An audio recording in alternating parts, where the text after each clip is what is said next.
Eu só usei seu cartão para uma conta. Minha mãe mentiu. 12 horas depois, minha conta estava zerada. $4.600 desaparecidos. Meu pai sorriu de canto de boca. Caridade, disse ele. Eu só fiz a única coisa silenciosa que podia. Às 9 horas da manhã, minha mãe abriu o app do Gmail e gritou tão alto que os vizinhos saíram para fora.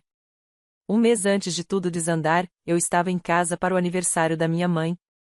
Fomos almoçar só nós duas, como nos velhos tempos. Ela escolheu um lugar que eu mal podia pagar, mas não disse nada. Pensei, uma vez por ano, tudo bem.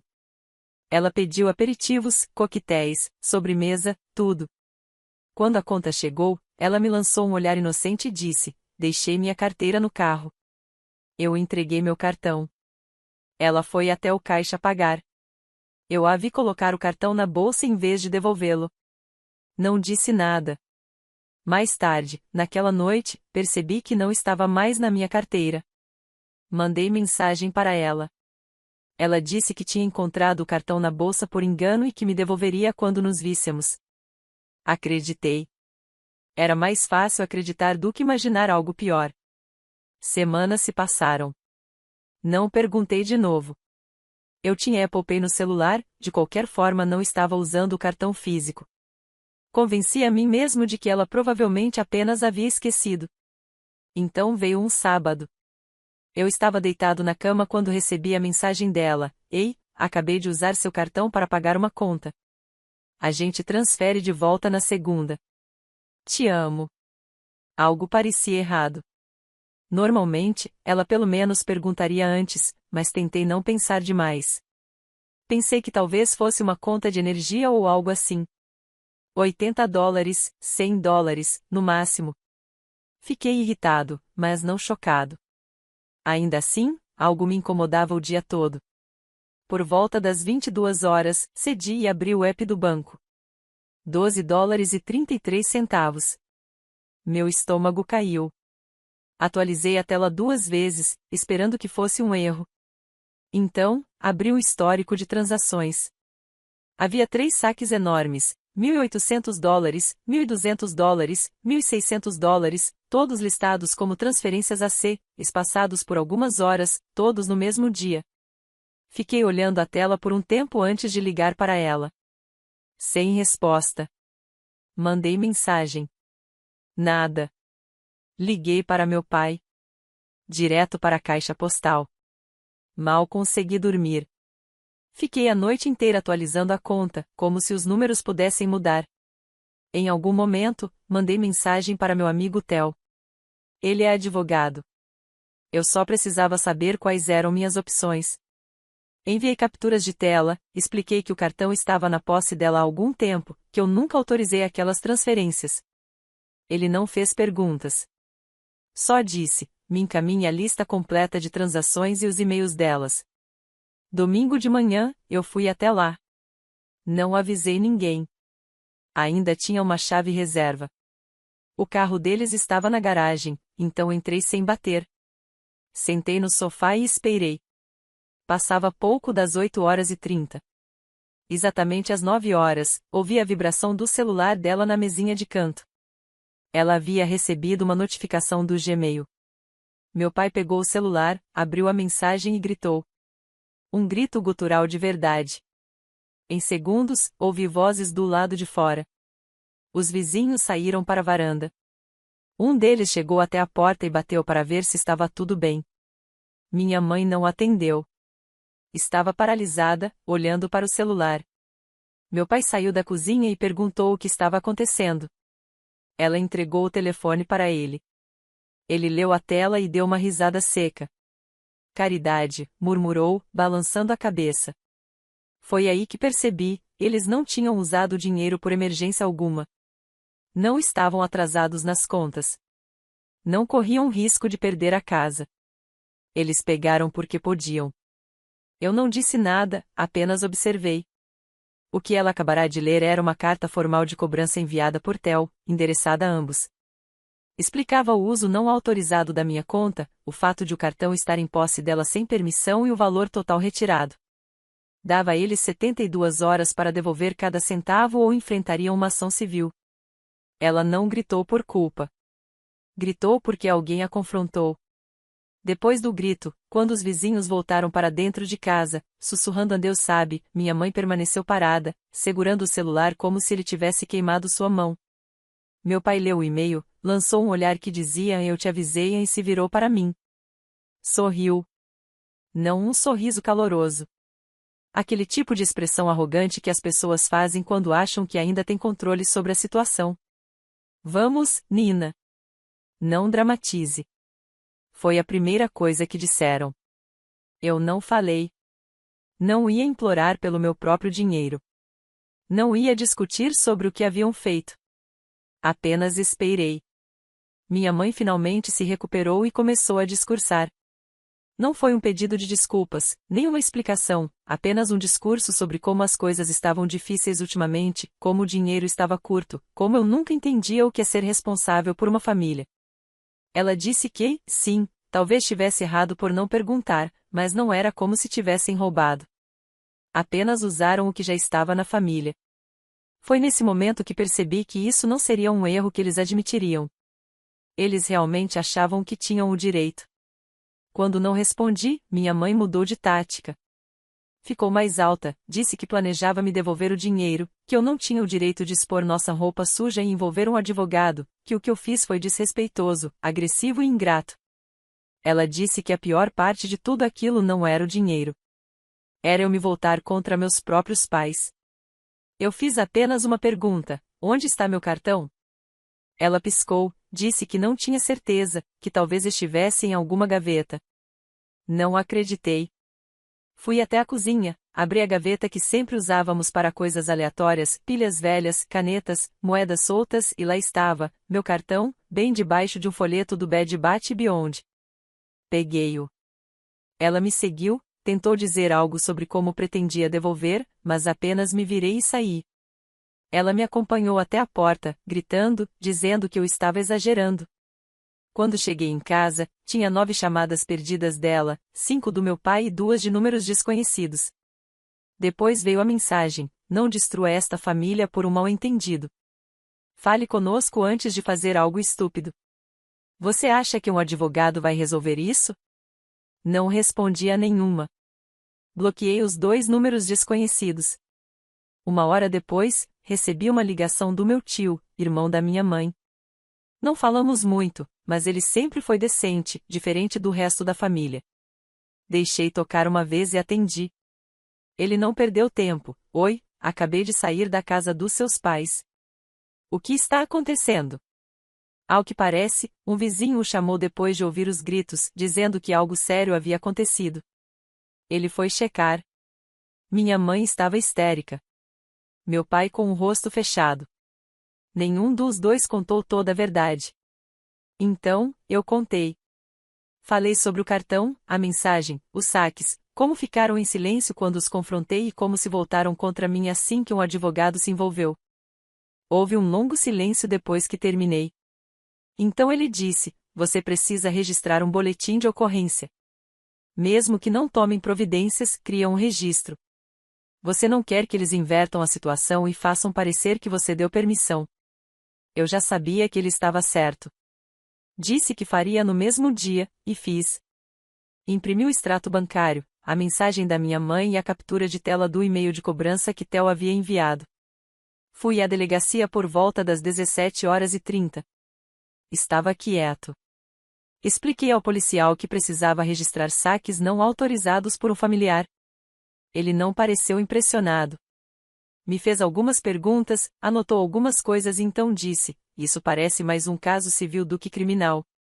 Perguntei diretamente: se alguém que eu não conheço pega meu cartão e usa sem permissão, é roubo. Mas se minha mãe faz isso, é só um assunto de família? Ele não respondeu. Apenas me deu um formulário e disse que registrariam o caso. Saí com um número de protocolo. Isso já bastava. Quando cheguei em casa, liguei para Theo e contei o que havia acontecido. Ele não perdeu tempo. Naquela noite, pouco antes da meia-noite, entrou com uma ação civil. Na manhã seguinte, recebi um e-mail. Era do Theo. Meus pais estavam oficialmente sendo processados. Iria chegar uma intimação dentro de 48 horas. Eu ainda não sabia, mas o que veio depois? As ligações, os pedidos, as ameaças, os segredos. Esse foi o verdadeiro começo. Eles foram oficialmente intimados na terça de manhã. Descobri 2 horas depois, quando minha mãe ligou de um número que eu não reconhecia. Atendi sem pensar. Pensei que fosse alguém do trabalho. No momento em que ouvi a voz dela trêmula e chorando, quase desliguei. Ela não disse um oi. Foi direto ao assunto: Nina, o que você está fazendo? Não precisava ter feito isso. Poderia apenas ter conversado com a gente. Fiquei em silêncio. Ela continuou. Disse que era humilhante, que o vizinho viu o cara entregar os papéis e que agora todo mundo pensa que somos criminosos. Então veio com uma frase que eu não esperava: já te disse que vou devolver. O que mais você quer de nós? Como se eu estivesse tentando arrancar dinheiro que não deviam. Como se eu estivesse sendo irracional. Eu disse para ela falar com Theo, meu advogado. Então desliguei. Bloqueei o número 5 minutos depois. À tarde, meu telefone começou a tocar de novo. Desta vez era meu pai. Não atendi. Ele continuou ligando. 5 chamadas perdidas em menos de 30 minutos. Finalmente atendi na sexta chamada. Ele não gritou, não chorou. Falou como se estivesse fechando um negócio. Calmo, ensaiado. Ele disse que o que aconteceu foi feio, mas consertável, e que estava disposto a resolver as coisas. Mas eu precisava desistir do processo antes que a situação avançasse demais. Então veio a ameaça, escondida em uma frase tranquila, como se não significasse nada: sabe, essas coisas não machucam só a gente, machucam você também. Vai se arrepender de arrastar o nome da família pelo tribunal. Foi aí que percebi: ele nunca teve medo de estar errado, apenas medo de estar publicamente errado. Não respondi. Apenas encerrei a ligação. Naquela noite, ele apareceu do lado de fora do meu apartamento. Ficou na porta por um bom tempo, bateu, chamou meu nome, disse que só queria conversar. Quando eu não atendi, disse algo que fez meu sangue gelar: você não vai ganhar isso. É a sua palavra contra a nossa. Seja inteligente. Não abri a porta, mas gravei tudo. Enviei o áudio para o Theo. 10 minutos depois, ele ligou: ele te ameaçou. Isso não é pouca coisa. Eu não estava exatamente com medo, pelo menos não dele. Mas estava com uma raiva pesada, daquelas que fazem você sentir que não vai mais se defender passivamente. Theo perguntou de novo se eu queria um acordo caso eles oferecessem. Não respondi. Ainda não tinha decidido. No dia seguinte, fui trabalhar normalmente. Por volta do meio-dia, me chamaram de lado. Tinham recebido uma mensagem de voz de alguém me acusando de usar fundos da empresa indevidamente e de estar sendo investigado por fraude.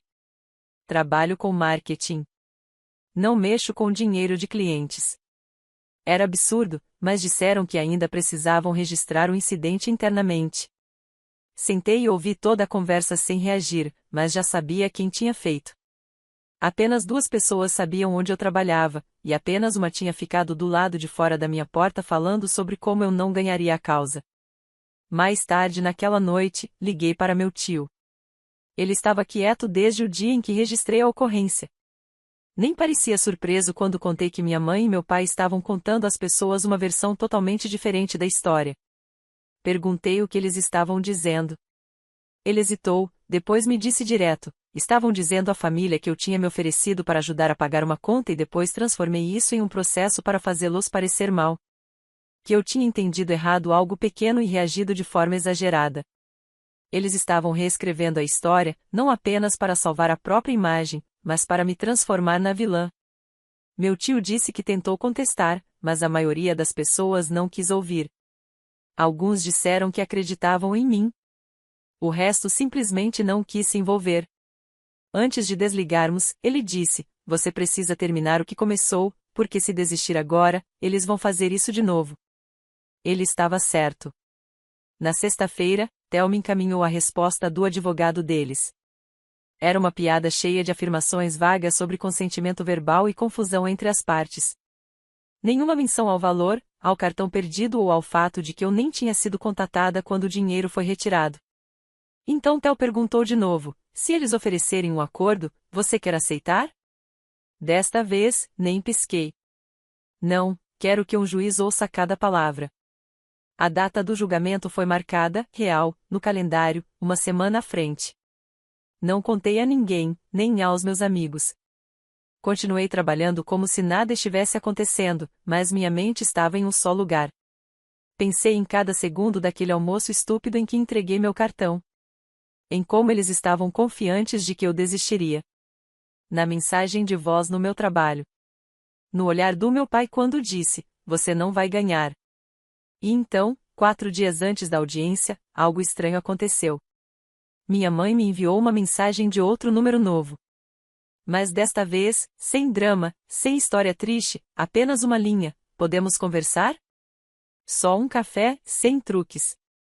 Por favor. Fiquei olhando para a mensagem por um longo tempo.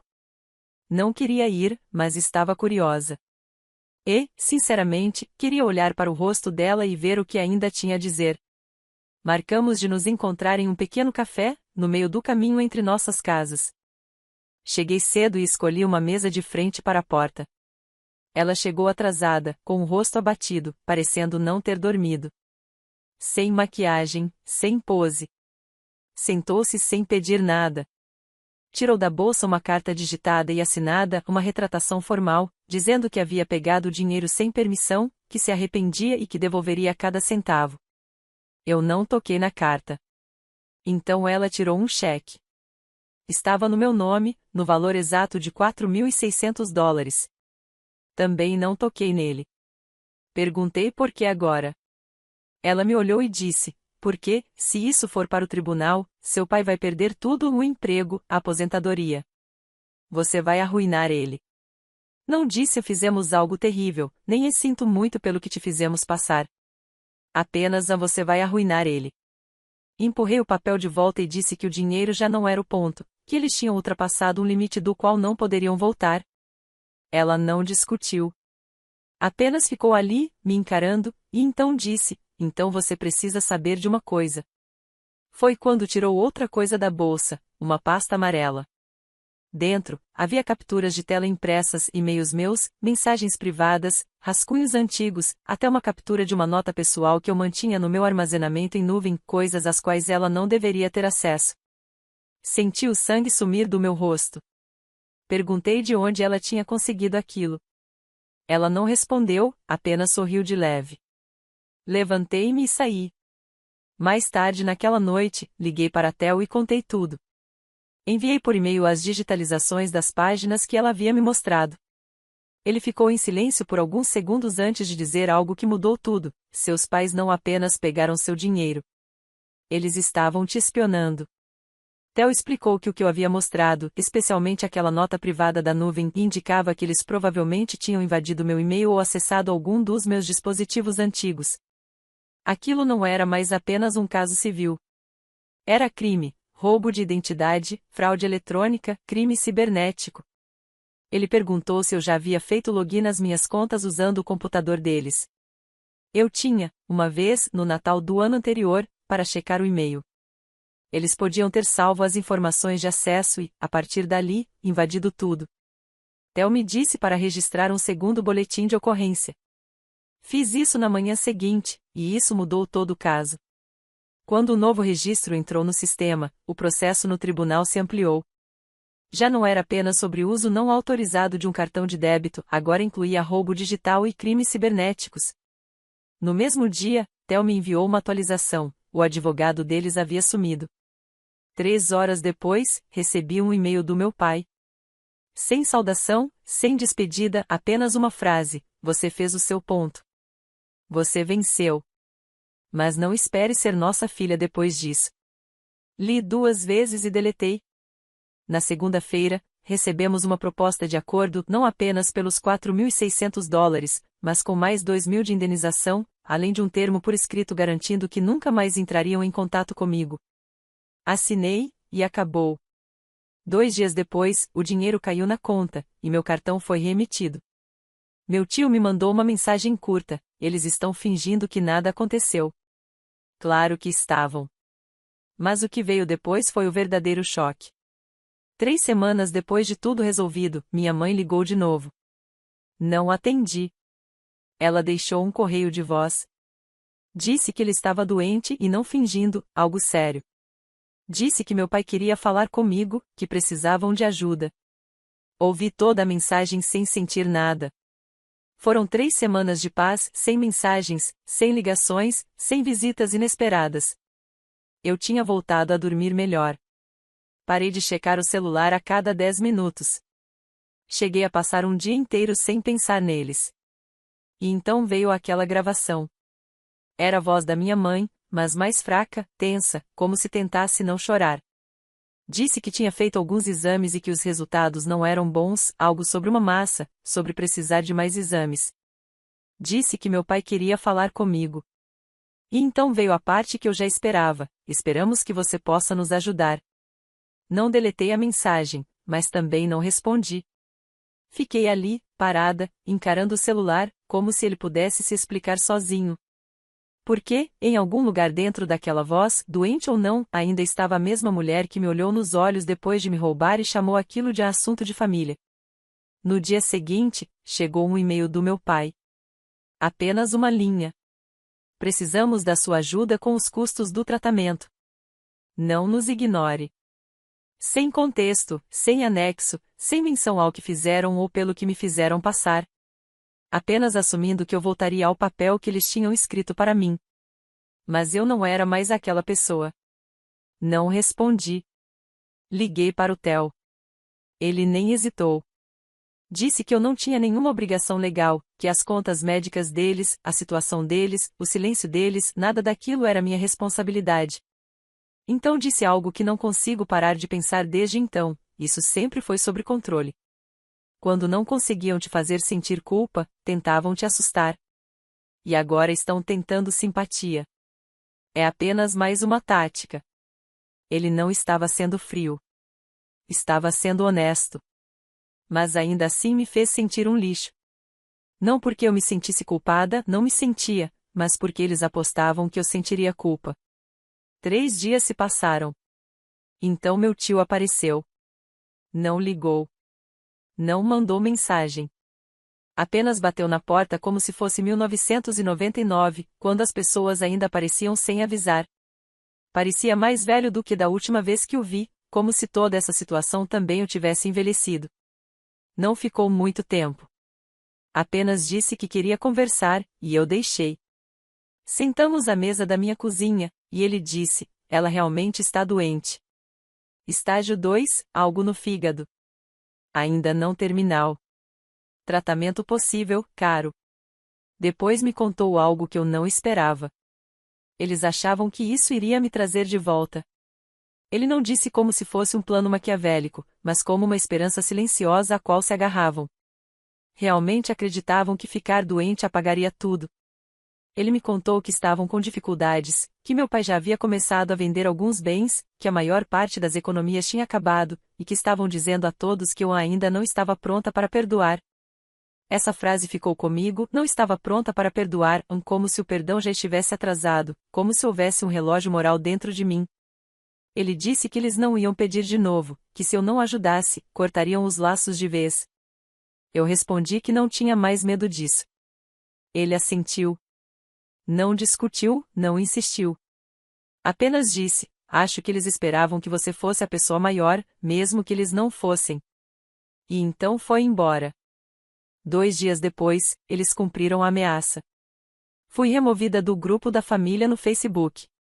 Meu nome sumiu do calendário compartilhado que usávamos para os feriados. Minha prima me mandou uma mensagem perguntando por que eu não estava mais listada como parente de contato na atualização médica por e-mail. Eu disse para ela perguntar aos meus pais. Depois veio o bloqueio. Telefone, tudo. Sem mensagem final, sem despedida dramática, apenas silêncio. Não doeu como eu imaginei que doeria, porque, pela primeira vez na vida, eu estava finalmente fora do alcance deles. Sem culpa, sem obrigação, sem mais papéis a desempenhar. Só eu, livre. Já se passaram 9 meses. Nenhuma palavra de nenhum dos dois. Nenhuma mensagem, nenhum e-mail, nenhum pedido de desculpas, nenhum ou estávamos errados.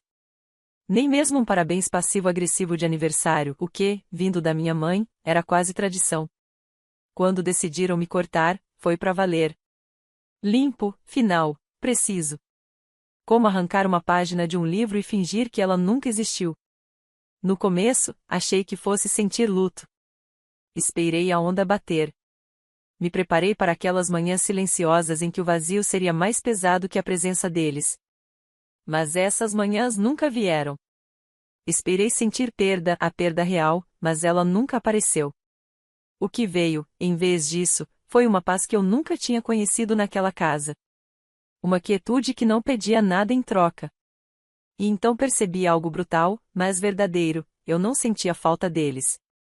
Sentia falta da versão deles que eu inventei para conseguir sobreviver a eles. Sentia falta dos pais que imaginei quando era mais nova, os que um dia diriam: temos orgulho de você, e realmente significariam isso. Os que pediriam desculpas sem acrescentar um "a mas você precisa entender". Os que se importariam mais comigo do que com o controle. Esses pais nunca existiram. E quando finalmente parei de persegui-los, quando parei de dar chances que eles nunca mereceram, minha vida inteira mudou. Mudei de estado, consegui um emprego melhor, abri uma nova conta bancária em outro banco com autenticação em 2 etapas, novas senhas, tudo novo. Fiz todos os meus dispositivos serem completamente limpos. Sem rastros de IDS da Apple compartilhados, sem logins salvos, nada que eles pudessem encontrar de novo. Até mudei meus contatos de emergência no hospital, só por precaução. Eles não sabem onde moro agora e nunca vão saber. Meu tio ainda entra em contato de vez em quando, discretamente. Não faz perguntas. Ele apenas envia uma mensagem curta a cada poucas semanas, dizendo que espera que eu esteja bem. Agradeço isso mais do que ele imagina. Mas até ele me disse, depois de tudo o que aconteceu, você talvez nunca tenha um fechamento vindo deles. Talvez tenha que dar isso a si mesma. Ele estava certo. Soube por ele que minha mãe ainda está em tratamento, que meu pai precisou voltar a fazer consultoria para cobrir as contas. Aparentemente, eles tentaram vender a casa, mas o mercado está ruim e não conseguiram o que queriam. Contam a todos que perderam contato comigo, que eu fiquei brava por um mal-entendido e escolhi distância. Eles omitem o processo judicial, o roubo, as ameaças, o sabotamento no trabalho. Mas, claro, foi só um mal-entendido. A última coisa que recebi deles foi uma caixa antiga, que chegou sem remetente por volta do 5º mês. Dentro, algumas fotos da infância, um projeto escolar que fiz na 5ª série e um bilhete com 5 palavras escritas à mão pelo meu pai: você fez sua escolha. Adeus. Sem assinatura, sem data.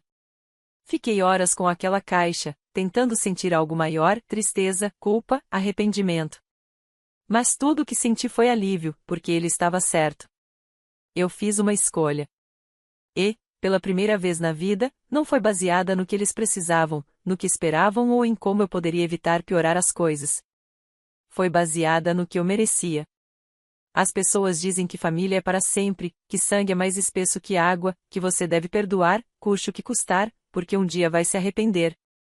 Mas ninguém te conta o seguinte: família pode estar errada. Família pode roubar você.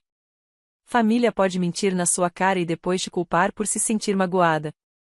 E, às vezes, a coisa mais amorosa que você pode fazer por si mesmo é partir. Então eu parti. E é aí que esta história termina.